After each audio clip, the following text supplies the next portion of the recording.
Good day, community. Our character trait for today is self-control. What is the meaning of self-control? Self-control means to control myself when I am tempted to do the things that I shouldn't do. I need to turn around and walk away before I do wrong or say something untrue. Where can you find this character trait? The character trait is found in Proverbs chapter 4, verse 23. Above all things, guard your heart. The character trait is shown in the story when the first sin happened. Now, let me tell you the story. The first people God made were called Adam and Eve. I've created everything in this garden for you to enjoy. Puppies, kittens, lions and bears, even apples and pomegranates.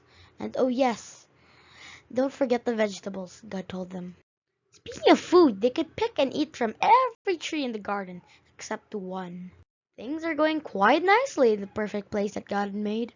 But one day the sneaky devil came to Adam and Eve and said, "The fruit from this tree that God forbade you to eat is delicious. You don't know what you're missing." They were tempted, but it sure looked good. Maybe just a small bite, they thought. Crunch, munch. Oops, that was a very sad choice. And this first sin separated man from God. That's the end of our story. Again, the character trait for today is self-control. Have a wonderful day. Shalom.